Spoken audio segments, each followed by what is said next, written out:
Spotify. All right. Here we are. We're here. Yeah. So we may have a pod. Well, no one is hearing this yet. I should wait till people actually come in. Oh, yeah. I can see how many people are hearing. There's a couple of people in the chat. It'll take a little bit to adjust.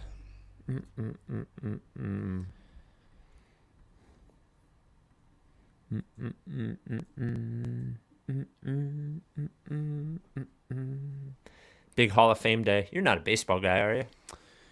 I was when I was a child, small boy, but kind of grew out of it. Once the Phillies started sucking, it was easy to not watch as much. Yeah. How old are you again? 23. Oh my God. So the World Series was a nice little peak for my early adolescence, and then When you were 7, 8. yeah, Yeah. Well, That was they won 10. the World Series when I was 4, and then they were in it again when I was 7, and then there's 10 years. They were in it again in '93. yeah. So Mike is okay. So now that everybody's here, Mike is not grounded. Mike is in. Mike is Well, in a way, he is because he's still locked in his room. yeah. So what we're gonna do, we're hoping to podcast tonight, and you could just ask questions in the chat. We could just do AMA in the chat. CJ or me. I know most of the video people are CJ fans, so you can ask CJ questions. That's fine. We're gonna give this until quarter of and see if Mike can join us. If not, we will do it tomorrow night. But we honestly don't know. So CJ and I decided to just hop online, and That's right. there we go. Do you have a cup? I didn't see you pull up a cup. I did. So this is Black Label Bourbon from Stateside. I'm not going to drink it unless I guess I already did drink it. I don't want to drink it unless we have an actual show. But the You're gonna glass. pour it back in the. Yep. Really? The glass is a Bud and Maryland's glass, which is a great restaurant in Philly. I don't even know if I could eat there anymore because I'm vegan. But if you're in that area, the fried chicken there is pretty awesome. I don't want you to eat chicken, but if you're going to, eating it from there. So that's what this glass is. All right, a little bit of me action. Favorite part about Philly. I like being able to walk everywhere. Didn't bring my car here. I grew up in suburbia, so it's nice to be able to walk, even though it's really cold now. It is. It changes everything. The being able to walk thing. I didn't live in the city until I was 29 when I moved to Chicago, and man, it just changed everything. I had my car in a parking garage so long that the parking garage called my business to find out whose car it was to please move it. Yeah, Did you have to pay? Were you paying for the parking garage? Well, it was part of my contract at work, so I wasn't paying for. Somebody was paying for it, but it actually cost me like $2,000 to get the car fixed. It sat for 8 months, and I didn't do anything to it. And that cold in Chicago, but that was the first time ever, and it was so cool. You ever do a marathon? 2 of them. I did Los Angeles with my brother and Chicago. You should look up the Chicago one, the Chicago Marathon I did. It was 2007. There are articles written about it. It was like the biggest disaster in Chicago Marathon history. The heat got to a certain level that it never does in October, and they ran out of ambulances, Gatorade. They stopped the race like 4.5 hours in. Yeah, it was wild. There are articles about it. You should read it. I don't know if you've answered this on the pod before. Like I've definitely asked you about it. I don't know how. Do you have a favorite go-to hat? Like, do you have like a work hat? No, I don't wear hats to work. I just wear hats on the pod because I don't like being. I have good hair. Like people ask about that. Like my hair's fine. I'm not. I don't have a hairline. I'm not going bald or anything. But looking at my hair in the video, like drives me crazy because I want my hair to look good all the time. So when I put on a hat, I didn't. And then when we started doing the pods, I'm like, oh, I'll just start getting lots of hats. I think I probably have 80 or 90 hats. It's a lot. But it seems like your hat addition started well before doing the pod on YouTube, right? I had some, but not like I have now. So the majority of the hats that you own, you've purchased since like the spring of 2020? Yeah, like probably 75% of them. Jeez. I had hats, but It started before that, but this certainly made it go faster. And go-tos, this is a go-to. And then the couple of Yankee ones are go-tos. Trying to think of the ones that I wear a lot. Those are the ones I probably wear the most. Nice. What else we got in there? Anything? Spilt ramen on his keyboard. The key's broken. Any keyboard recommendations? I think that's what he's asking.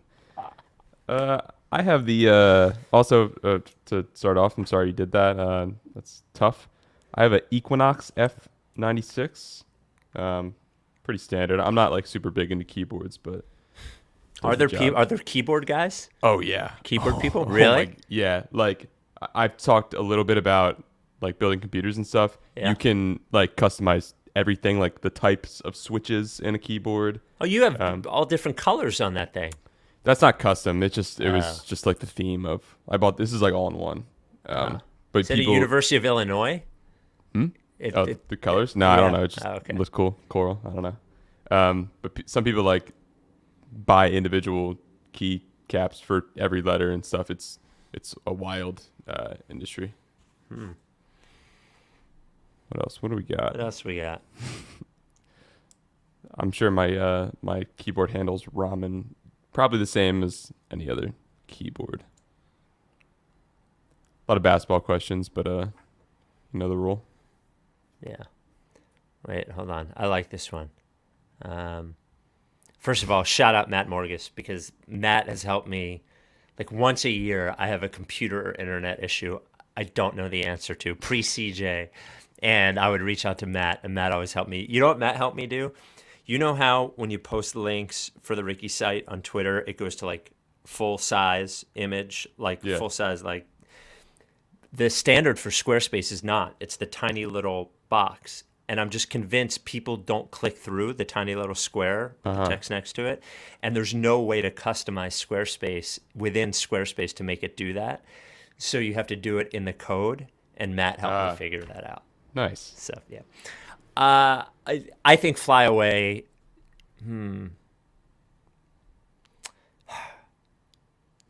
So I can't get the line, I want to fly so very high, just like a dragonfly, out of my head, which is in Fly Away, which is a terrible lyric.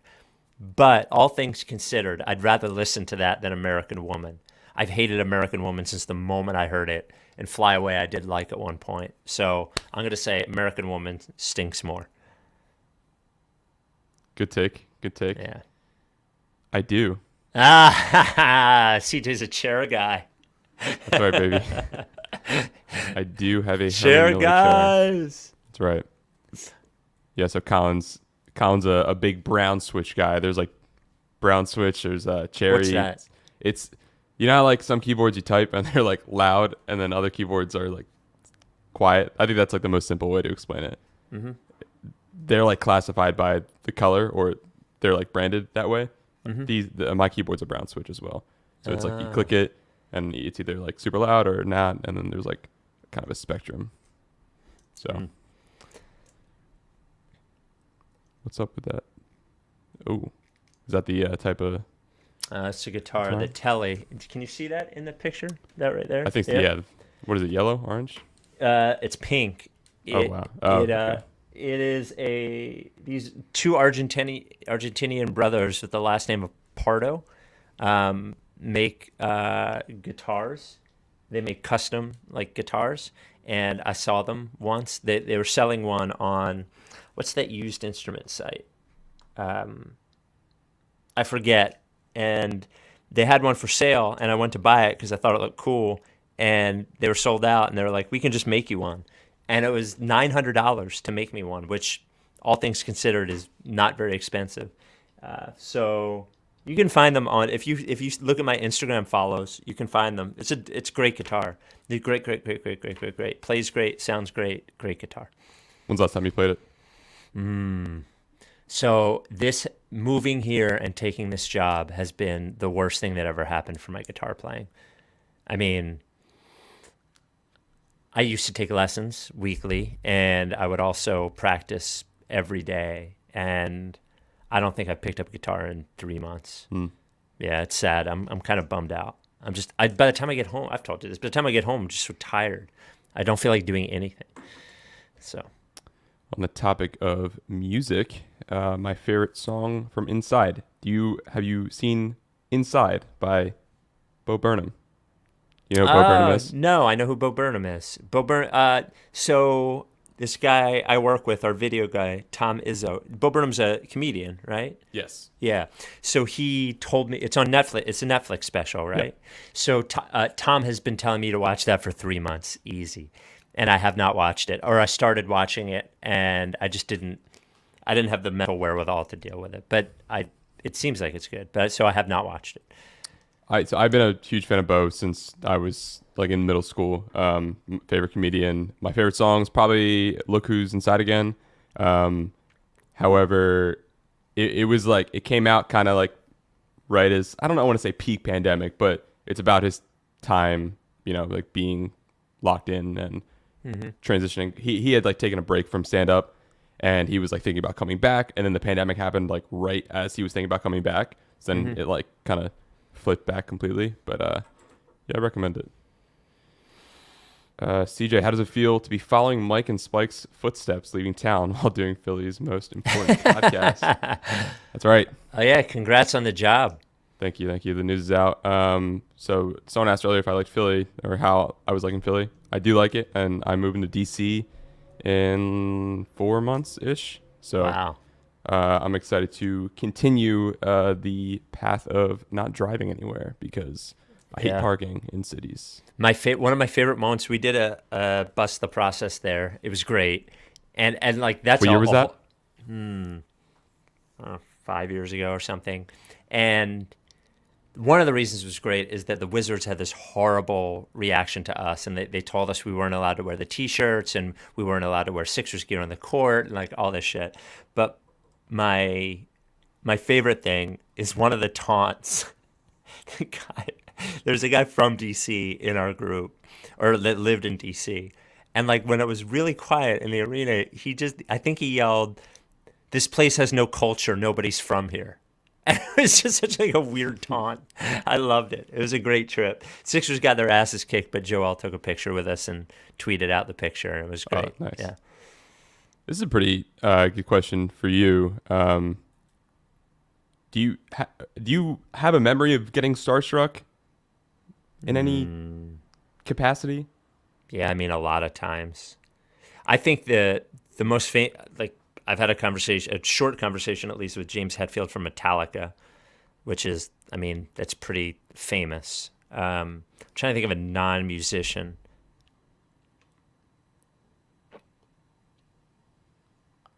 Do you think you drift to that because it's like out of your Well, I did it work? for 15 years, so it was my work. Yeah. Good so that I've had conversations with a lot of athletes, like Pete Rose and Mike Schmidt and Charles Barkley and like all that. That part does not faze me. I think only because my dad, like I grew up doing it. Yeah. Yeah, like the music thing I didn't grow up with.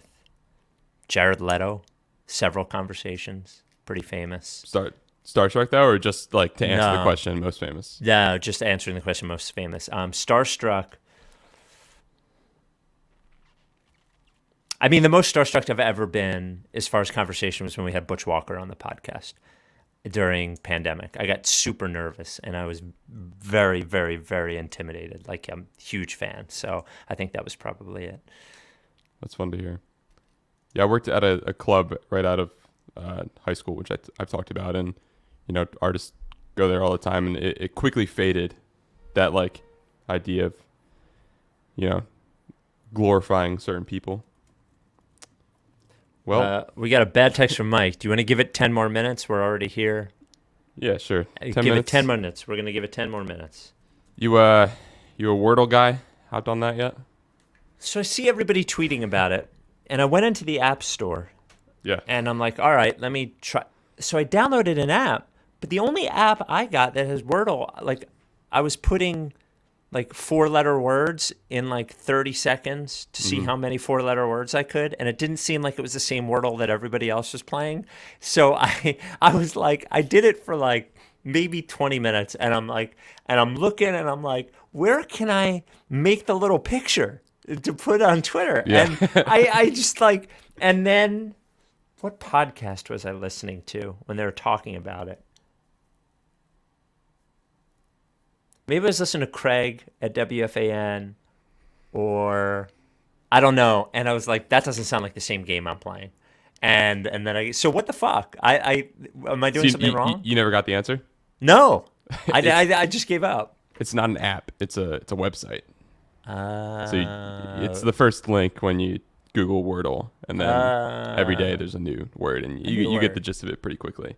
So the app is a different thing called Wordle that's probably getting a ton of downloads because of this. Yeah, I did the same thing. I'm assuming people made apps called Wordle after this app blew up. Got it. I still don't really understand why everyone is tweeting it.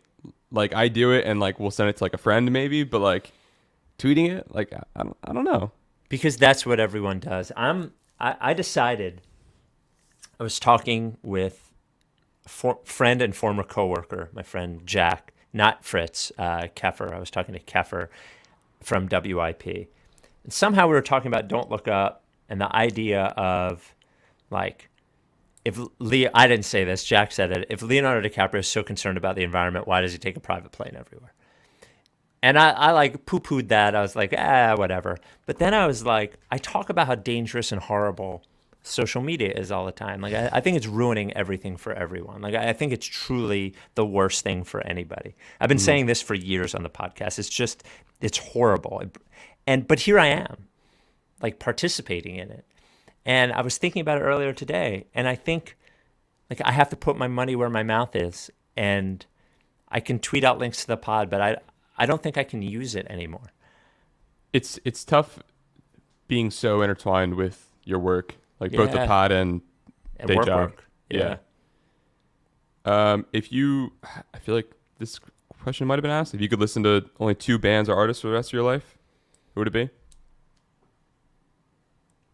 I feel like this was asked in a mailbag, and I remember thinking about it like behind the scenes. Well, the question for this is, do you get their upcoming music as well? I think so. Because that changes the calculus, you know? Because then I'm not going to take a band that only has 3 albums and is done. Like Silverchair, one of my favorite bands, has 4 or 5 albums, but that's it. I'm never going to get anything more. Now, I'm only 45, so how many more years could I have? Bushwalker would be one. Do you feel like you're going to hit a point where, or have you hit a point where you have like neglected new artists and you're just like retaining everything that you like grew up in your 20s and 30s, and you're kind of going to hold on to that? I actively fight against that because music is so important to me. Like, I think having Carl Landry Record Club is, and like, even when Jason and AU tweet out artists, I listen to it, and I actively try against it. I would pick Butchwalker and Gang of Youths because if we're getting their future music, both of those have plenty of music left in them. You? I remember thinking about this before. One confidently is Bon Iver. He's just been making stuff for well over a decade, and even like within that decade, he's just so many different eras of him, and it seems like he really loves what he does, and it's not something that's gonna like drain out anytime soon. The other side, I don't know. Kendrick Lamar comes to mind, but he's not one to really like put out a ton of stuff, so I feel he's like not prolific. Might be in the boat of kind of being stuck with what he has already. I don't know. It's a good thought experiment, I think. You want to talk about what we've been dealing with? Vic. I didn't change any equipment, and we started getting this problem. Well, first Mike had it for 2 or 3 pods, right? Yeah. And then it went away from Mike, and my mic started doing it. It was noticeable, but it wasn't like to the point where it was like we can't record because it is so bad. We thought Mike might have had a bad cord or something. So then mine started doing it, but much worse. And I changed mics, I changed cords, I changed inputs. So much so, let's just say I just spent a good bit of money to redo my entire setup at home to get rid of it. It was also a good excuse to get all the stuff. And it's supposed to come tomorrow, so for the next pod I'll have it. And then we don't know what it is. Yeah, it sucks. It's been frustrating, but hopefully if this pod happens tonight, it will be the last one. And if this pod does not happen tonight, next pod will be good. We're waiting for Mike, by the way, for anyone that's joined recently. Mike is locked in his room again, but he hopefully will be here. In his writer's room. Yes. I answered this. You probably have, of course, over the mailbag, but man, what are you thinking? I loved Norm. I loved Norm. I remember seeing him at Helium once, and he did like in Philly?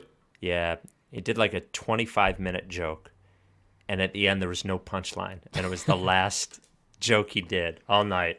And the only two people laughing, I thought, were me and my friend Tommy, laughing so hard at the end. I love laughing at comedians that no one else is laughing at. I loved Norm. I think Norm would be my favorite of all time, probably. Love Gilbert Gottfried as well. I've gone, obviously, rest in peace, Norm. I've gone on a lot of like YouTube rabbit holes of just watching like random clips of him on talk shows and stuff. He was so good. He's so great. Yeah. Just had it. Yep. What do we got?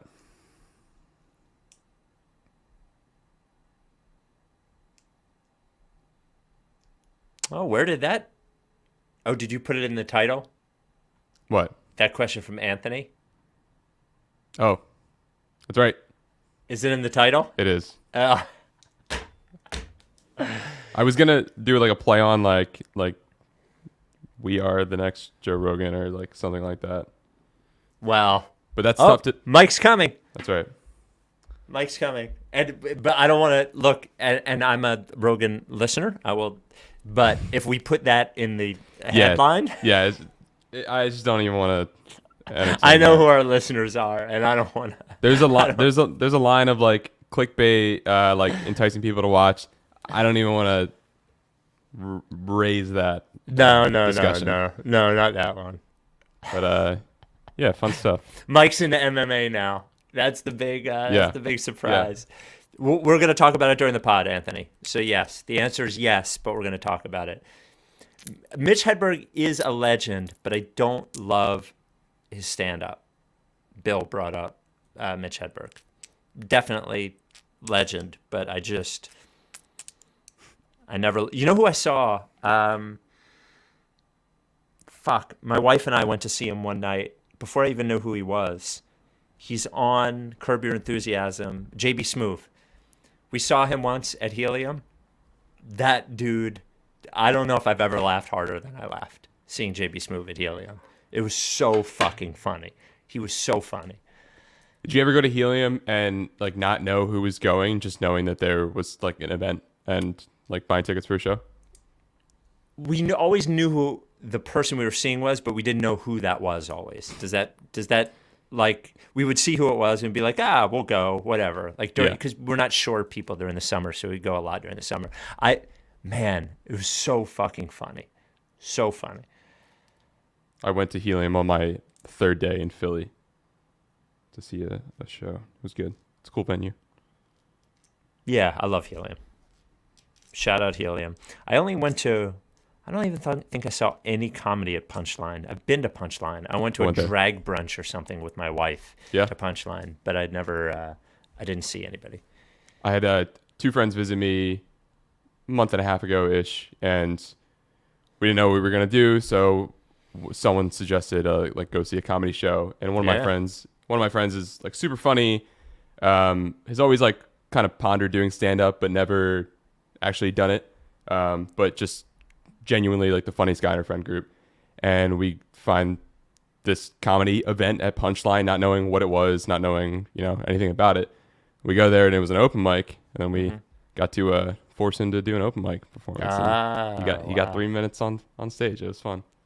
I did stand up once. It was the worst experience of my life. Really? Yeah, it was horrible. It was when I was unemployed. It was on my bucket list to do. And Steve Trevelise, a host at WIP, runs like a comedy club in a hotel in South Jersey, in Cherry Hill. And wait, a hotel in Cherry Hill? Yeah, Okay. yeah. In the restaurant, there's like a comedy club, and he asked me if I wanted to do it one night while I was unemployed, and I did it. And did you have anything prepared? Or did you just I go up did. there? I did. I prepared and prepared and prepared. I'm an over preparer, but there weren't enough people there. I was opening up for Don Jameson, who's like a real comedian, but it was on the night of a Phillies playoff game. I think there were like 15 people there. And that's the worst because like laughter's contagious doing it for 15 people. And it was one of the worst nights I will never do it again. I'll do anything twice, but stand up I'm never doing again. So Mike, you don't like stand up, right? Performing. I've done it stand-up. a handful of times.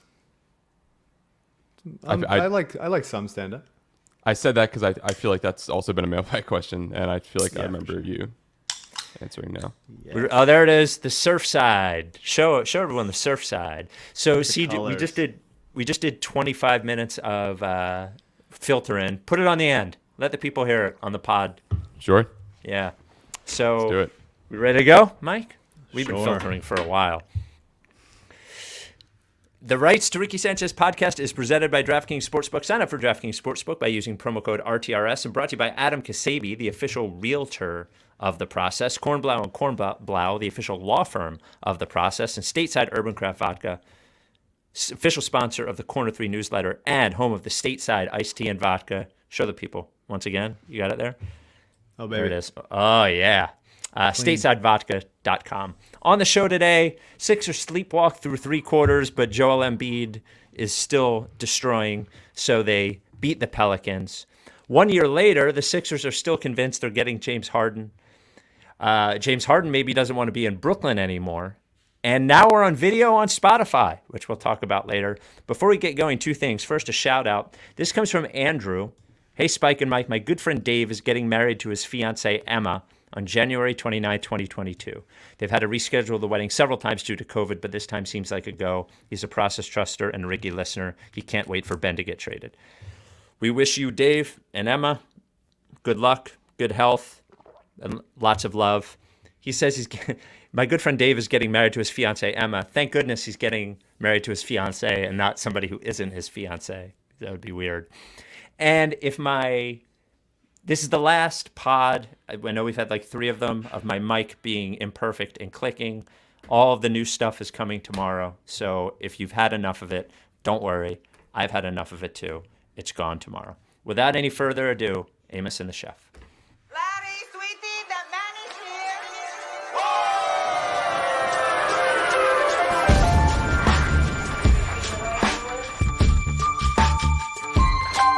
Say the name.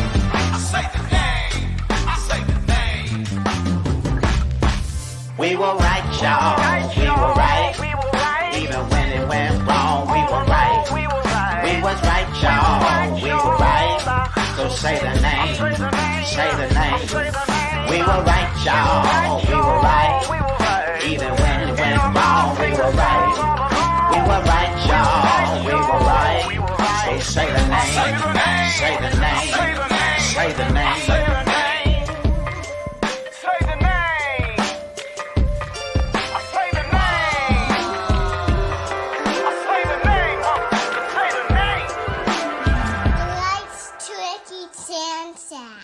Forever.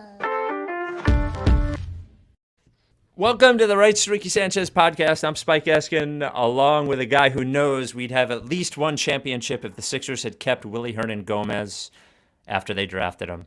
That is Mike Levin. I like that. I just saw what Tobias shot from 3. Do you know? Is it 3 for 3? It's 3 for 3, Spike. He does it just for me. 3 for 3, that's enough. That's plenty. Let's stop there. Let's not feel like we're hot. Let's not take as many shots. Let's not overdo it. He has to pay a lot of money for every 3-pointer attempted. That's why I only took 3 of them. Good Tobias game. Come on. He played good. He I played thought as it well was. as he can play. He played as well. I think it was the best and also occasionally, not so much. I wrote this earlier in the game, but the best and worst of Tobias. Like, he was decisive. He has a legitimate weapon when he is decisive because he's big. He can shoot sometimes limited doses, only 3 at a time. 3 at a time, nothing more. And he knows how to use his body to get places when he feels like it. Sometimes he doesn't feel like it. Sometimes he wants to stand there and dribble and look around for a while. But also, his post-ups are slow.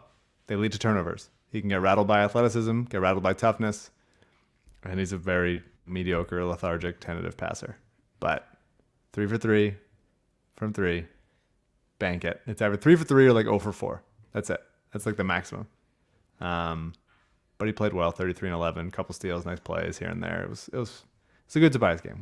We can say it was a good Tobias game. Although Herb Jones hitting a 3 in his face had to confuse him so much. He's like, but I was nearby. But I was nearby you. How do you shoot it when I'm nearby?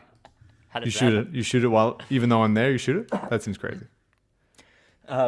Before we get to the rest of the game, I did mention at the top, we're on video on Spotify now. So if you're listening to this, if everything went right, you can go to the Spotify app and watch us.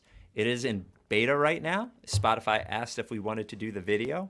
The cool thing about Spotify video over YouTube, keep watching on YouTube if that is fine. But what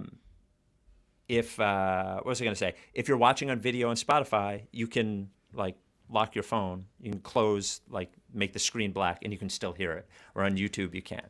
So thank you, Spotify. And remember, you can rate us on Spotify. You can give us 5 stars on Spotify too. But you can watch us on Spotify. Thank you, Spotify, for having us on there. And that's it. Thank you. So here we are in video. Ha ha ha ha ha. There it is. Lots of people like watching.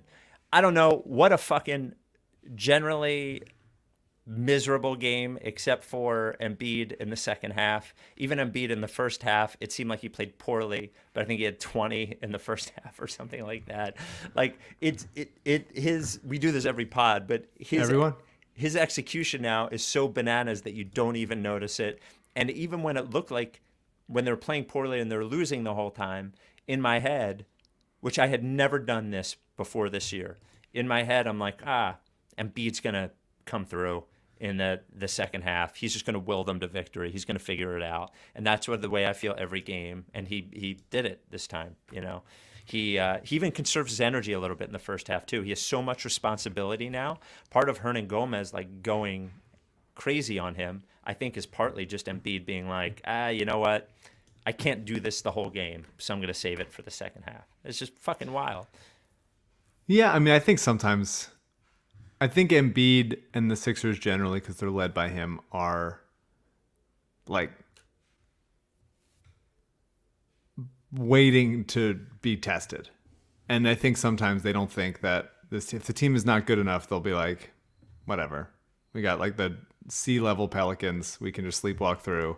And then Willie Hernan Gomez has like 20 points in the first half. The Mo Bamba honorary 20 points in the first half. And but they're just like they can't. I mean, Embiid was pretty bad defensively in the first half. He really did get worked on a bunch of occasions by Hernan Gomez, former Sixer Hernan Gomez, as you said. But like they just can't sleepwalk through people because they're almost always going up against faster, more athletic teams every night, and usually like hungrier teams every night, because there's guys there that are like playing for their, regular season, contract lives, the way Charlie Brown plays, except like generally better.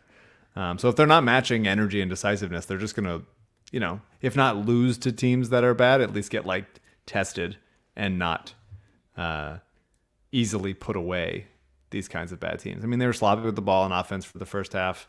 They were really sloppy on defense. Guys, it's just very easy for their offensive players to blow by defenders in the Sixers, like very regularly. Nickeil Alexander-Walker was really good.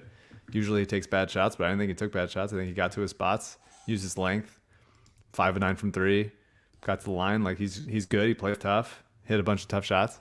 But Embiid is just the best player in the league. Like he had, honestly, like I watched this game. It looked like a frustrating offensive game for Embiid. Like he seemed frustrated at times. It seemed like he wasn't quite like finishing as well as he wanted to. Obviously got to the line 20 times, which is laughable because no one does that anymore, really, and he just does it pretty regularly. You can imagine how frustrating that'd be for other teams, but a frustrating game from Joel, a mediocre game from Joel, is still like 42. Just 42. 42 points, NBA game, 42 points, 24 shots. Just like, whatever, in 33 minutes. Just like, it's fine. We're hanging out. And then some like truly impressive volleyball spike blocks at the end of the game. Because some Pelicans were young and stupid enough to try him. But it's just like, he's incredible. And he's rolling lately. I love seeing him like add new parts to his game. He'll get better at it. Maxi's working with him in the pick and roll. It's good to see. But, I mean, you're right. He wouldn't let them lose. Even when he's playing like fine, like B- level basketball for Joel, it's still 42 and 14 and 4 assists and 4 blocks. Remarkable. CJ, while I'm saying this, could you look up on DraftKings what the Embiid MVP odds now are? I don't know where my phone is. I think it's downstairs. They were plus 550 before the game, but I'm just curious what they are now. I was watching the game because I can watch the games on League Pass now because I'm out of the market. So you can't watch them live on League Pass when you're in market. So I can listen to the away announced teams. I always think it's funny. The Pelican ones are fucking hilarious. And one of the things that they do is they call all of their players by the first name. All of them. So Willie Hernan-Gomez is Billy. It's pronounced Billy. It's Herb. Oh, really? Mm-hmm. Okay. Herb. It was just funny the entire time. I didn't know who the fuck they were talking about because they were only doing first it's names. usually when players do that, it's like, or announcers do that, it's like for like a Joel, like, and you know who you're talking about. But if it's like it's our 14th guy on a hardship, and we're calling him Dave. Yeah. I don't know what else. The only other takeaway I had from this game, or two takeaways. One, this was the first time when everyone else in so many games is like, why are we not doing more with Maxey? And I'm like, relax. This was the first game that I was like, this offense looks fucking terrible. Why aren't they doing, like, why is there not more Maxey here? It was the first time that I really, really felt that. And the other thing was, you're in a bad place with Furk when he did have a heat check in there, but also toward the end of the game, he was passing up threes. And I'm worried about Furk when he's passing up threes. Those are my two observations. Yeah, I thought it was a fine Furk game. I mean, I don't think he's going to pass. I think passing up threes is not a thing I'm ever concerned about with him. Like, tonight was a good mix of catch and shoot and running some point second unit. Obviously, it's not his strength. Obviously, you don't want him to be doing it, but he can do it a little bit in a pinch. And also just blindly confident heat checks. Like, he did have a couple. He had like 3 shots on one possession. You got to love him. He passed, I mean, we have to say it. He passed Hollis Thompson for, I think, 8th all time and made threes on Sixers history. Yep. Love it. A little upsetting. Little honorary. There's still time for Hollis to get re-signed by the Sixers and add to that total. So let's not assume that Hollis total is done. But yeah, I mean, I thought Korkmaz had a couple nice defensive strips. Like, I thought he just like got his hands in there a few times, made a few nice plays. When he gets to his right offensively, it's always going right in the pick and roll.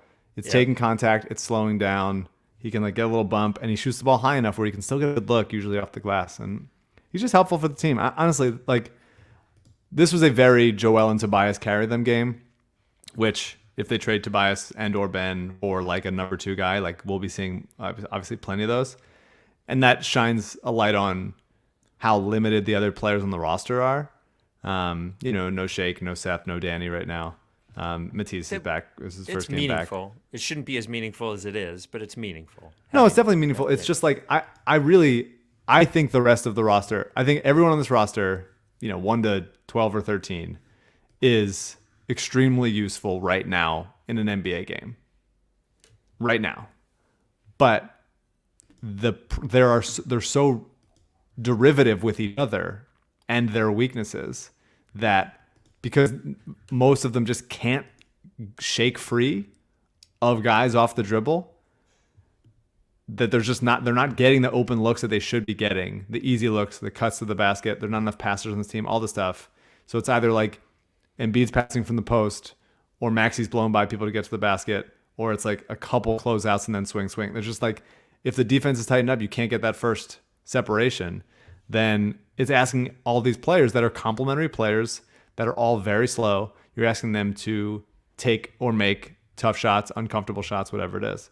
So I will stand by that. Like, this is a deep team, deep players, but their skill sets are not overwhelmingly helping this team because of how their weaknesses overlap.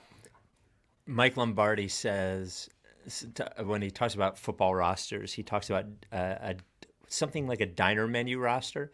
And he said, like, if you ask who your cornerbacks are and you name like 6 guys, you don't have any cornerbacks.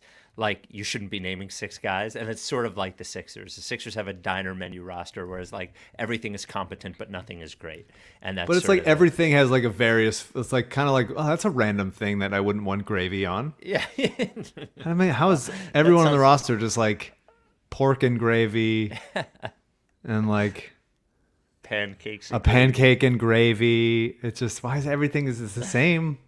Nothing. Everything's just very filling and slows me down. So Embiid, this is now in 5 days. This has happened. Embiid is now plus 475 at DraftKings for MVP. So 1 month ago he was plus 4,000. Before the game a week ago he was plus 1,000. After the game he was plus 800. Before this game he was plus 550. Now he's plus 475. So Curry is the favorite at plus 230. Giannis at plus 250, and now Embiid is ahead of Jokic at plus 475 at DraftKings Sportsbook, a official sports betting partner of the NFL and of the Ricky. 4 teams left in football. DraftKings giving you 56-1 odds if you're a new customer. Bet $5, get 280 in free bets if your team wins. And in the conference championship games, same game parlays. You like a little Jimmy G or Matt Stafford to go to the Super Bowl? I gotta go Matt. They're in my backyard. Oh, right. Same game parlays and the new customer special. Safe, secure, reliable. Love DraftKings Sportsbook. It's still not too late. I think Embiid should be the favorite for MVP. Curry still hanging on to like early season success. I think I would not put him the favorite now. And but Giannis, they're still no good. Buzz. Yes, it bums me out that like Phoenix is the best team in the NBA by I think a pretty wide margin. And like they really should have. Coach of the Year, which you can probably bet on. I'm sure. Yep. It really should have gone to Monty Williams last year. It really should have, and they gave it to Thibodeau because it was just like surprising. And the Knicks are bad this year, or at least very mediocre. And like I hope voters feel stupid for voting for Thibodeau last year over Monty Williams. Like he didn't deserve it last year. That was stupid. Monty does, and Monty should definitely get it this year.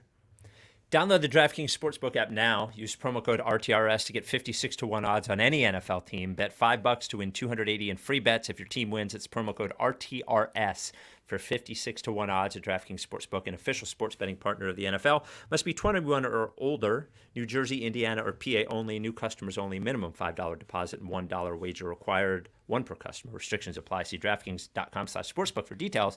Gambling problem? Call 1-800-GAMBLER. We don't really have anything left on this game, right? I mean, this was there's so much other stuff, I feel like. I have oh boy, just a Matisse thing.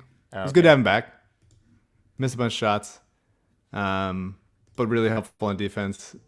Even though like Nikhil hit a bunch of shots, but it's just like good to see him and like feel like there's some people trying to prevent the other team from scoring. He had a couple nice. My favorite Matisse plays are like reverse, like recovery on a block or unexpected help on a block from behind, and then he like catches it from going out of bounds and starts a fast break. Like those are some of my favorite plays. And he had one of those today that was nice. He had a bunch of really nice passes. They used him in the middle of the zone at one point where he cuts to the foul line and fired a pass. I forget who it was to, but it was a nice, like, quick look just to make quick decisions. Like, he is fast. He makes quick decisions. He keeps the ball high. Like, you've commented, and so have I, about, like, sometimes he drives and then immediately tries to make that, like, reverse pass back to the corner where he came from. But I think that's just more he's not confident in his dribble than he's not a good passer. And so I really believe in Matisse continuing to develop as, like, a solid passer. And as the rest of his game, obviously shooting and dribbling, as the rest of his game develops, Spike is getting undressed right now, which is very hard to I had a hoodie on. concentrate on. Yeah. But as the rest of his game develops, I do think that his passing will become more of an asset. He also had a nice bullet pass to Tobias under the basket that I liked. It's just you don't see the team make quick passes very much. So like when Matisse does it or anyone does it, it's like, holy shit, this is wild. Tobias missed a bunch of open looks tonight. Embiid missed a couple open looks of passes tonight, which is frustrating. So it was nice to see Matisse hit a couple. Do you know anything about Herb Jones? No, they just kept calling him Herb. So he was a 4-year guy at Alabama, and as was Matisse, obviously at Washington, and was the Sixers are rumored. James Harden is leaving the Nets, and we're like, all right, Herb Jones. first fan. Herb Jones. Well, he's great. I loved him in college, but like not an offensive player. Was drafted as a defensive player and has gotten so much better just from. He's a rookie. Just gotten so much better just from like when college ended to right now. His shooting's improved, his handle's improved. He's done a lot more stuff, and that's kind of what I like. He was a 4-year player at Alabama. There's not reason to assume he would have gotten that much better that quick, but that's kind of like what I'm hoping for out of Matisse. Obviously, like. Comes in and does one thing and slowly adds other stuff, but Herb did it really quick, so good for him, and he plays good, and I think he's a really good player. He's way better than I thought he'd be right away. And just Maxey is 2 for 4 from 3 tonight, and I love when he takes corner threes, and he shouldn't hesitate. He hit the 3 to ice it tonight, which is like a low pass from Embiid. I just want him to keep taking threes. If Tobias is gonna be 3 for 3, like I got Maxey, just give me 6 a night. I don't care if they go in, like keep shooting it. I trust it. You want to talk about James Harden or whatever? Yeah, James Harden or whatever. So here are the 2 updates. Here we are again, James Harden. It was January 21, right? The last time this happened, right? Yeah. So the first update was from Shams at The Athletic and Stadium, whatever the fuck Stadium is. I still don't know what that is, but he works there, I guess. With the NBA trade deadline just 2 weeks away, rival teams interested in 3-time All-Star Ben Simmons believe Philadelphia 76ers president of basketball operations Daryl Morey has his sights set on a bigger target in the summertime, Brooklyn Nets star James Harden. The Sixers continue to engage in trade talks around Simmons, who requested a trade and informed the franchise in October that he's not mentally ready to play again for the franchise and needs professional help for his mental health. But multiple sources, including people with direct knowledge of the team's thinking and also from rival teams involved in the Simmons front, tell The Athletic that the 76ers are believed to prefer to wait in order to pursue Harden or another superstar in the offseason and want to save Simmons for that potential sign-and trade rather than take what's available. And then, as Daryl Morey does his media full court press without using his name, which on the front you just Yeah. said we did talk about like that pretty extensively last week about like the factors or this past weekend on the factors of like trading Simmons for Harden or trading something for Simmons for the other guy that could get Harden. What do they want? Yeah. How do we know what they want? Like are they incentivized to tell you what they want and be honest? What are the like backdoor communications that are happening there? Sorry, keep going. yeah, and I think some of my whatever, we'll get to that in a second. But then Jake Fisher, Bleacher Report's Jake Fisher, former Liberty Ballers, don't think he's still mad at me, Jake Fisher, says that, writes a whole article about why James Harden wants to leave Brooklyn. Now, the first thing is, he's like, he is locked in on winning a title this year with the Nets. But one thing is, he doesn't like being, he doesn't like the Kyrie thing, which I think affects him more than anybody. What the fuck is this guy doing? You know? The second thing is, he doesn't like the climate change, not climate change in general, but the change in climate. He does not like living in Brooklyn, doesn't like the state taxes. The one thing is he's so locked in, except he's just like kind of thinking about all the reasons he hates it there and doesn't want to be there anymore. It's just like, but he's locked in, and the lock is just very loose. It's a loose lock, and you kind of just pull it off whenever you want it. But yeah, so it's like a whole thing about how he doesn't like it there. My guess on this whole thing is that he was king of the fucking world in Houston. He is not king of the world with the Brooklyn Nets. They also have so few fans. They're not. There's no juice in Brooklyn. They have 3 of the best players in the league, and there's so little juice on them in the whole. In their media marketplace. But he was playing for the Rockets. There's no juice there either. That's not true. The Rockets have a very juiceful fan base, full of juice. No, absolutely, no, 100%. No, it's just yes. Nope, that's not true. I'm telling you, I agree with you. The Nets, Houston connoisseur Spike Eskin. Well, I mean, we have a sports radio station in Houston. Yeah, but that's not the everything. Company that I work for. Sure, but that's not everything. No, it's just a sports media outlet in Houston. So what is your direct tie to Houston in terms of they have passionate fans and they get excited when they're good? I'm telling you that we have a business that operates there that directly associates with sports fans and media. Okay. It is not a basketball market. I think it's a market that players don't mind being in because of as Harden mentioned, I think no state tax makes Texas and Florida attractive to a lot of athletes. That's always been the case, but it's definitely not like a juiced basketball market. All that said, he doesn't want to be in Brooklyn, and my guess would be that a large part of it is like he had his run of the show in Houston. The entire thing was about him. The team was designed around him. He did whatever he wanted to a certain extent, and it's not designed around him in Brooklyn. So whatever. These rumors they're all coming to fruition now, but they've been, whispered for weeks and weeks and weeks now. I do think that this is all coming to light in a lot of ways because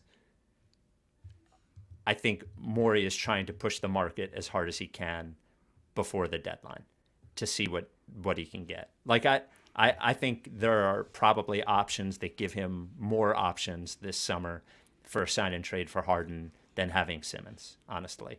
I think that the number of teams that want and can absorb Simmons in a move is not as many as he would like. I think they're pretty limited, or there would be more of a market for him. And I think a sign and trade makes it. I think there are ways he could make it easier. And I think trying to push the teams who are interested right now is probably. I think all of this Harden stuff is real, but I don't think holding Simmons for that is necessary or is the object here. That would be my take. Well, if just the Harden thing, if the way that the Sixers get him is free agency, which would require them to lose get a ton of money off their books, a ton, like 60 some million, which is a lot because they're already over the cap. That's hard to do. That seems unlikely. The most likely chance to get him is a sign and trade, which, as we remember with the Jimmy Butler, Josh Richardson trade, has to be 1-for-1. So something has to work out as far as like cap flexibility and stuff. Maybe Dow can just like figure it out with the trade exception or whatever. But that is a factor. Whereas Simmons is a ready-made, easy fit contractually with Harden, if that is the ultimate goal. Yeah, I don't know. I never know where the leaks come from, who does it, when they come out. I think that Daryl's media blitz himself going out there seems pretty obviously meant to both like calm the fan base and also say like, hey, we got deals in Sacramento if we want to make them, so up your price. Or if we don't like them, we're totally happy to wait, like, because we got this other big fish in the summer that we're thinking about. But he also like was more open about his mindset than I would have guessed he would be. But I don't know. Maybe he's just like, it doesn't really matter what I say. Maybe I'm just trying to make the fans happy. No one's gonna like if I say the truth, people are gonna think I'm lying about it in some sense, or if I start lying, then people are gonna say that anyway and assume it's the truth or something. So it kind of probably just doesn't matter what he says. But I agree. I think that he has every reason to try to make the best trade possible the next 2.5 weeks. The Sixers are clearly weak in a bunch of areas and have one of the MVP favorites right now. So if they can get enough to move the needle for Daryl, then I think he's absolutely going to consider doing it. I don't think he'd say like, there's no one outside of like CJ McCollum. That's like the worst like middle ground. I want the middle ground where it's like can help now, but also can become the Harden trade later, but not the middle ground that's like could help now and keeps you from being able to move any money. You just have more like Tobias-esque dead salary where nobody really wants it. Yeah, people brought up that when I said that that I didn't think the Nets wanted Ben Simmons at all, like and why I thought there are options that could make a sign and trade easier for the Sixers to pull off than that. They're like, well, they'd rather get something than nothing, and then they brought up Josh Richardson. Like, let's not all pretend like we weren't pretty happy with Josh Richardson when they got him. Like when they got Josh Richardson, Josh Richardson in general, you could throw on any team and could be useful. He was a particularly bad fit for the year that we had him here, but you could throw Josh Richardson on any team and you could use him. I don't think we're saying, and he was an expiring contract too. I think with $100 million plus of Simmons left, I don't think you can say the same thing with the Nets. That they're just like, well, at least we got something. Josh had 2 years left because they traded him for Seth. Right. You're right. I just think it's like a different, and he was, what was he at, $10 million a year or something like that? Like, it's just like a different situation. And I think in the wrong, like, I think in New York, for a team that still wants to win a championship and has at least internal pressure to do something, even if there's not city pressure to do it, I just don't think it's the same thing as at least we got something, which is what the Josh Richardson thing was. I think that the Simmons contract could be an enormous negative in the wrong place, Well, I mean, I'm sure that Brooklyn really wants to keep Harden. Like, that has to be their first through 30th priority is keeping him on the team. I'm sure they would like Kyrie to get vaccinated and play in more than half of their games. Yeah. They probably they'd rather trade Kyrie than Harden. And they'll probably entertain the idea of going to Harden and being like, what if we trade Kyrie? Like, would that make you want to stay? And maybe the answer is yes. Like, it's hard to know. But yeah, I mean, I would take Kyrie too. For year to year, from team to team, it's gonna depend who wants what. If they want Simmons, some teams are gonna want Simmons. Some teams think that he's a perfect building block to start a rebuild with. Some teams think that he's put him in the Draymond role. Like Brooklyn, outside of say Harden's off the team, outside of Durant and Irving, have a bunch of shooters, and then like old Blake Griffin, Paul Millsap types that are just like, hey, defend and like rebound some.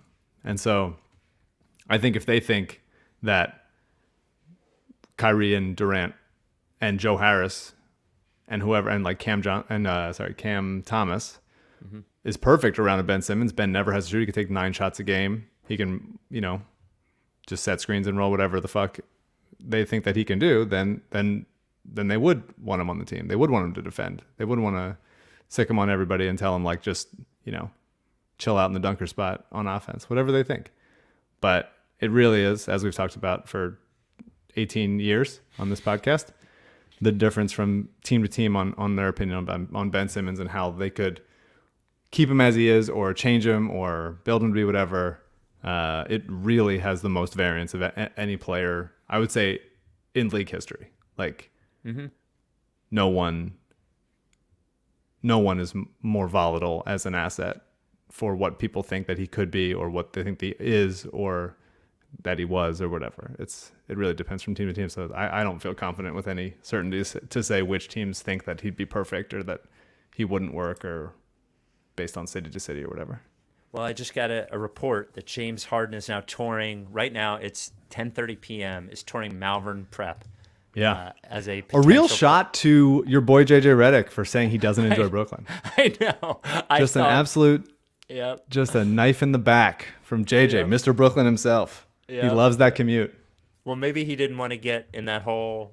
What was that whole New Yorker article about JJ Redick's wife with the the kindergarten, like the fancy kindergarten or something. I don't remember. There's some article about it. I was wondering if Harden couldn't get and it does make me think, like, nah, I'm not even gonna say it. Forget it.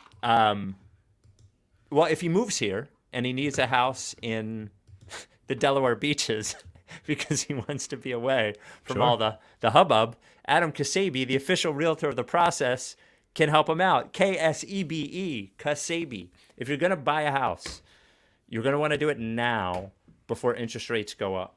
So interest rates are going to go up soon and a few times over the next year or two. So if you're thinking about buying a home, Adam Ksebe, Ksebe, is the guy to do it. Delaware beaches, if you're looking for a beach home, if maybe, I don't know, you want to practice in Camden and then you want to go to your Delaware beach home, maybe in Lewis or Rehoboth or Bethany Beach or Dewey, Adam Ksebe and his team at Long and Foster, which are based in Bethany Beach, take care of all of Delaware. Maybe you're a blue coat. Maybe you're Charlie Brown Jr. Maybe you need a house in Wilmington. Ksebe can hook you up. And if you are looking to sell a house in one of those places, Ksebe, Ksebe, has helped numerous Rights to Ricky Sanchez listeners. Here's the other thing. He can sell you a house and his team can sell you a house or sell your house in Delaware or Maryland. But if you're looking for PA, New Jersey, New York, he will find you your own personal realtor because he's your guy, the official realtor of the process, Adam Ksebe, Ksebe. Having bought 2 homes and sold 1, I can tell you it is a maddening process, and you need a place you can trust. Adam Ksebe, Ksebe, the official realtor of the process. 302-864-8643, 302-864-8643. That's his cell. You can call him or text him. He's always on call. Doctors and Ksebes are always on call. Adam at processrealtor.com. Adam Ksebe, the official realtor of the process. The Apple Podcasts 5-star review. We haven't done it in a couple of pods, so here we go. This one comes from John from Denver. We're at 3,043 5-star ratings. New iPhone user, first review. I don't know how to use this phone yet, but I'm glad I can finally use a 5-star review on the greatest podcast ever. Keep up the A+ work. John from Denver. He doesn't know how to use this phone yet. I don't know. I switched from Android to Apple. It's not that hard. Doesn't know how to use the phone. Anything else on Harden? I think that's it. Do you think there's a chance they could trade for Harden This season? Yeah. No, especially with KD out. Yeah. He's out for a bit. I just feel like they moved heaven and earth to get him. I think they're going to really try everything possible to hold on to him. So I really don't think they're going to trade him this year. Even if they think like, okay, he really wants to leave, but we don't want to trade Kyrie. I think they'll think like, maybe if we make it to the finals or win the finals, then he would have to stay. I don't know, but I think people teams have let Harden go in the past. One team specifically, the Thunder, but when they shouldn't have. But I don't think a guy of his caliber they're looking to, unless they think like he's old. How's that game gonna age? Took him like a long time to go from 0 to 60 this season. Took him a bunch of games to get. He was coming off an injury though. Be in shape, but yeah, I don't know. Yeah. I'm interested to see like, he's not. His athleticism is not he's not Russ. His athleticism is not the reason he's in the league. It's his craftiness, it's his shooting, it's his finishing, it's his passing. And he's so thick that he can get anywhere with the ball in his hands and his dribble so tight. So I'd be interested to see like what James Harden at like 37 is like. Maybe the Sixers are paying him $60 million at 37 to see. So we'll find out. But he's a really, really smart player. He doesn't get enough credit for being as smart as he is. I think most really, really good players are just very, very smart, and that's not factored in as much as it should be. One of the things that you see when you watch him is like the fact that he just stands there, looks at what's there, and fucking basically picks his defender. Like just understands that he can do that. That he'll just keep running until he gets what he wants. It doesn't work every time. And, I do think that there's a there's a thing to that works a lot better in the regular season than it does in the playoffs, right? When people are not competing the same way and you're playing, the competition is not quite as good.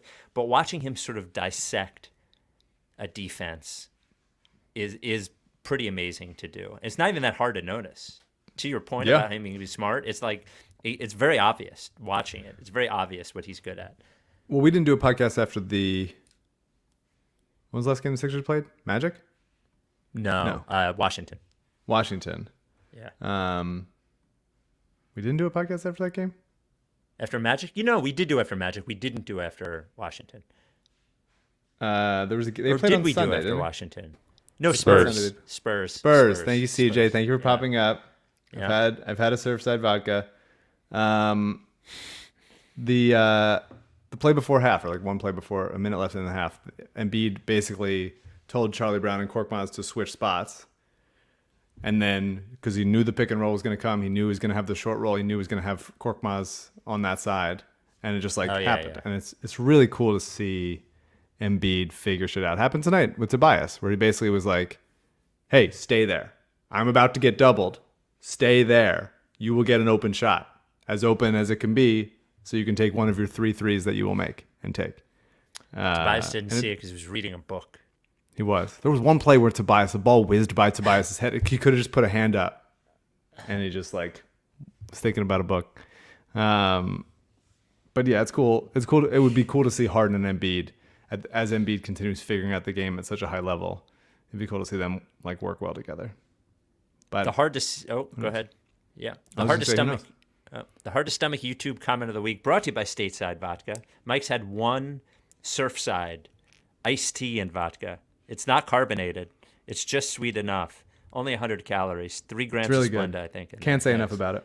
It is the perfect amount of sweetness. The hard to stomach YouTube. Get it at statesidevodka.com. Just keep them in the fridge. Keep them in the fridge. That's what I'm saying. Statesidevodka.com. The hard to stomach YouTube comment of the week comes from MGL Pro Swag 69. It finally happened. I had a dream about the podcast. Weirdly, it wasn't about Mike or Spike, though. For some reason, it was CJ defending me one-on-one in laundry basketball. I dunked one piece of clothing and hit a deep shot on another, leading me to dream to chirp at CJ, I'm a mix of Jordan and Curry. I'm basically Zach LaVine. That was when the dream was over. And Get fucked, CJ. Play some defense. You work for us, you play some fucking defense. Yep. I demand it. And congrats to CJ on the new job. Yeah. Yeah. The Democratic bring Governors him in. Association. Bring him Very in. exciting. Mr. Our boys all Politics growing CJ up. over there. Yep. Full-time job CJ. That's right. Job, the man. only thing I have to say, thank you, is MLG Pro Swag 69. I'd like to see you try. And now he talks trash. Way to go. Writes to RickySanchez@gmail.com is the email address. Send us one basketball and one non-basketball question. This comes from Rashid. Dear Spike and Mike, Spike questioned Embiid's competitiveness on multiple pods. Then the KD and Embiid thing happened. Embiid seems like one of the only competitive superstars in the league. Has Spike changed his stance? I think what I said was that oftentimes when he is challenged, that's when we don't see the best out of him. But I think two things can be true. I think he can evolve and get better, and I think those things could have happened. He has clearly been a different player this year, playing at a different speed. And I think one of the biggest differences is when he does not play well in the first quarter or first 2 quarters, he figures it out and keeps at it. Where I think in the past, he would get frustrated and more short-tempered. Do you sort of notice that? And when he's challenged and it isn't going his way, I think he's reacted better this year than he has in past years. So I think he's answered the call this year. I think he's grown a lot this year. Yeah, he seems super engaged and does figure things out quickly, even if they stump him at first. And I just really want him to get to the playoffs healthy and fine and playing at this level, because we've never seen him playing at this level, this healthy, going to the playoffs. So that would be dope.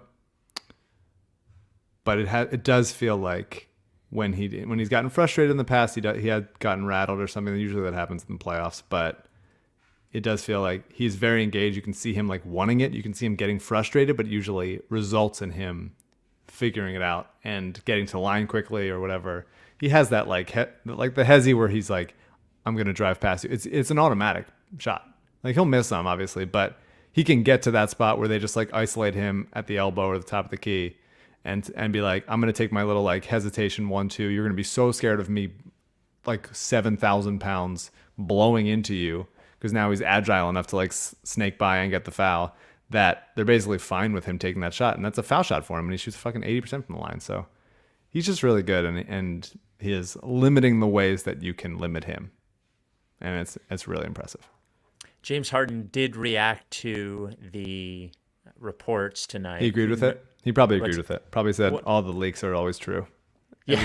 Anything reporters say are true, and I'm not really locked in on this season. He probably said that. That's Of course I'm frustrated because we're not healthy. It's a lot of inconsistency for whatever reason, injuries, COVID, whatever you want to call it. I don't know, reports. If you don't hear it from me, then it's reports. I'm frustrated because I want to win. That's a yes, man. That's. Yeah. I thought that is closer to a I agree. It happened than I would have expected. There was a little bit of Embiid,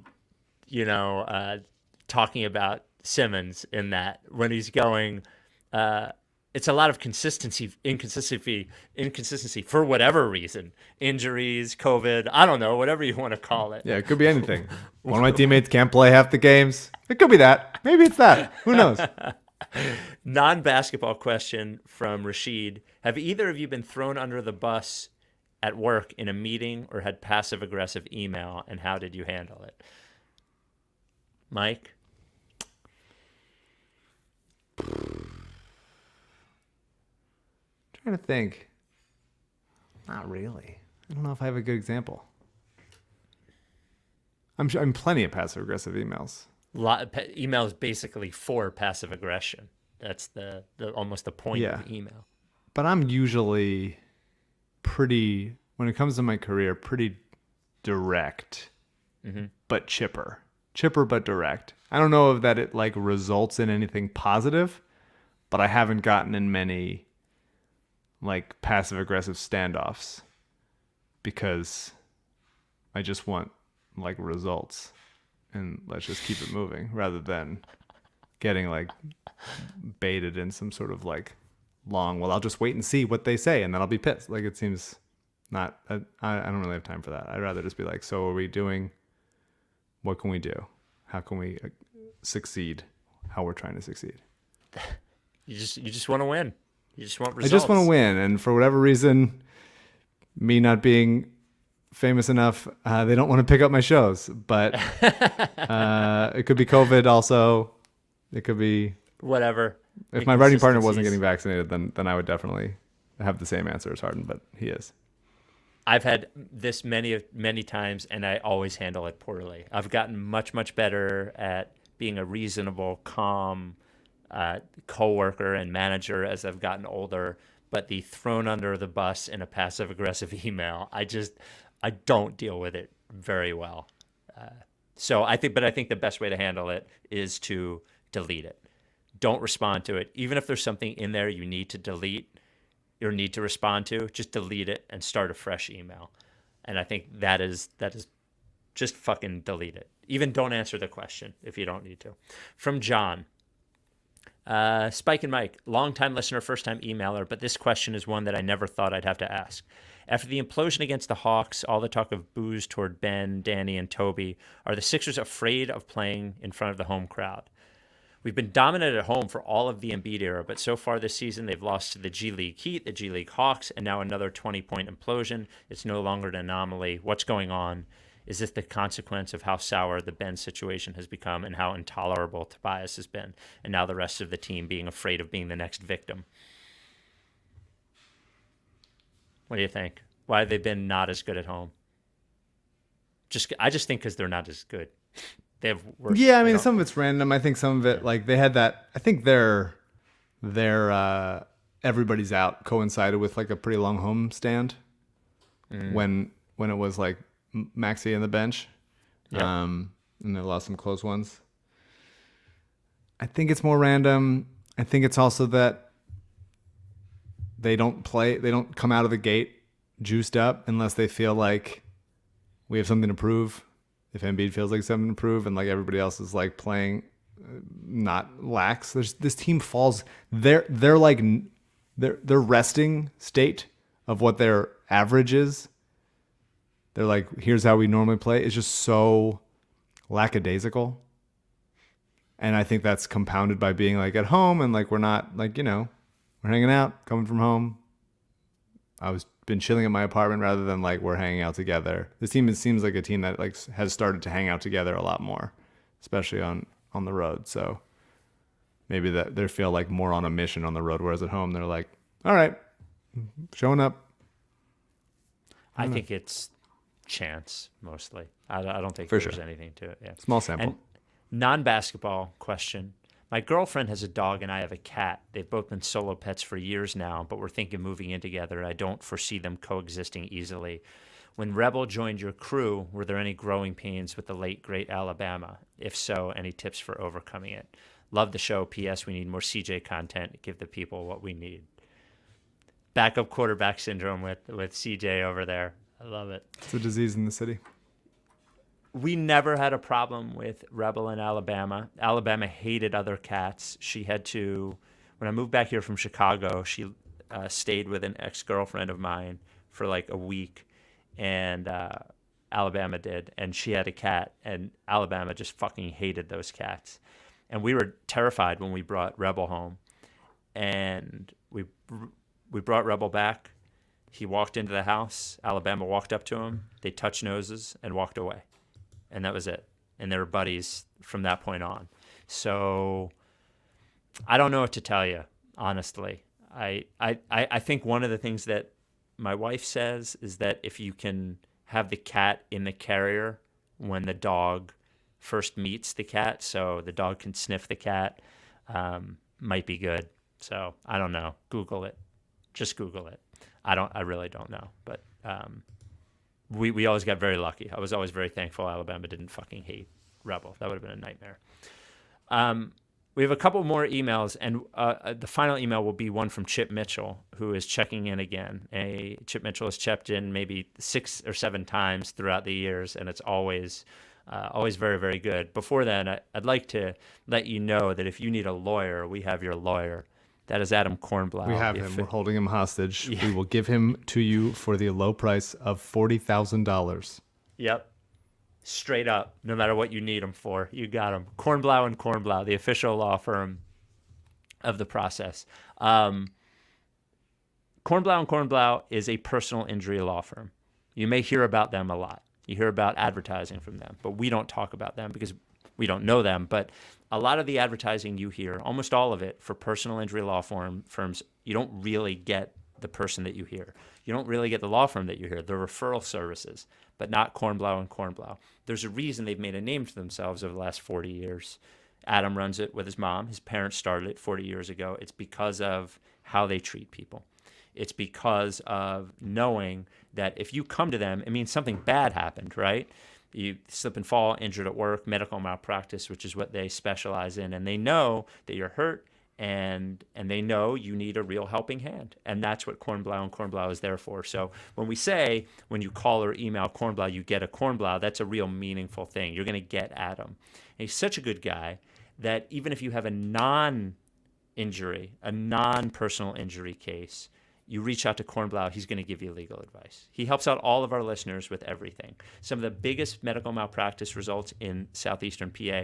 And they've got offices all over the Delaware Valley, but you don't need to worry about going to his office. He'll come to your house, does house calls.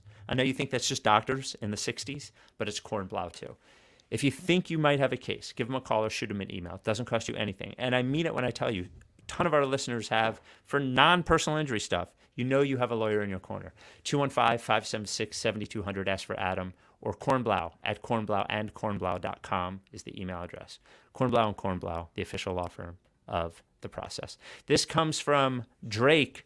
Hey, Spike and Mike, basketball question. If you could give Matisse Seth's offense, how good would that player be? And vice versa. if you could give Seth Matisse's offense, how good or bad would that player be? Wouldn't that be the same Wait a minute. player? Yeah. Wouldn't that be Wouldn't it be the same player? I think that's If it a was- trick. If it was, I mean, if they I both guess had it would still be Seth's Matisse's offense, body.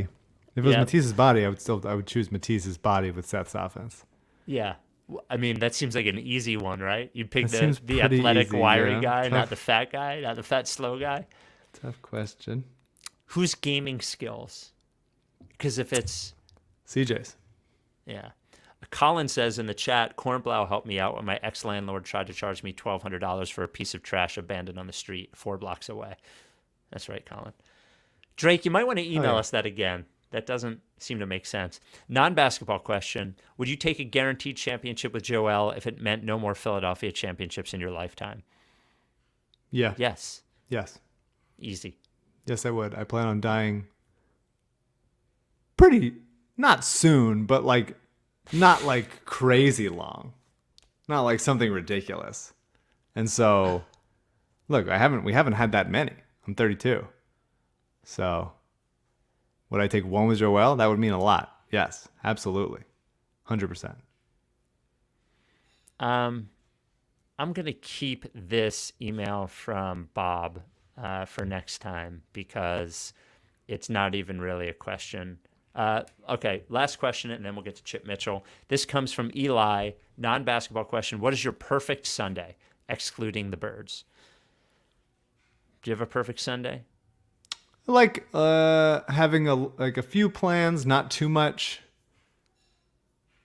I like a low key morning, and my bowels really like a low key morning. If I have to leave somewhere early in the morning, that's tough. If it's like at a 10:30 is really tough for me. If it's like an 8 in the morning, I can go before I have coffee. That's fine. But if I have to have coffee and then like do a drive pretty soon after, we're in trouble. We're in trouble. So that's my number one consideration. And then like a plan, like hang out at somebody's place, watch something, play a game or something, maybe be like outside a little bit, and then come back, watch a couple Housewives, watch a movie, imbibe, call it a night. That sounds really nice. That's most of my days, and it's pretty good. It's pretty good. I don't know. I just don't want anything to do. I want to wake up, drink some coffee, go for a run, walk my dog, maybe take a nap, do nothing for about 4 hours, and then walk my dog with my wife, and then have some dinner. That's about it. Before you get to Mitchell. Chip, I want to say we had Chris Herring on last podcast, and if you didn't listen to it, I thought it was a great conversation. I like Chris very much, and I really enjoy his book very much. Blood in the And Garden. even though it's a Knicks book on a Sixers podcast, it's basketball. You're a basketball fan. This is an iconic basketball team in a weird way. You should pay attention to it. We didn't talk about it last time, but Pat Riley's first date with his wife, he takes her to a boxing match. Yeah. She gets blood on her white dress, Yep.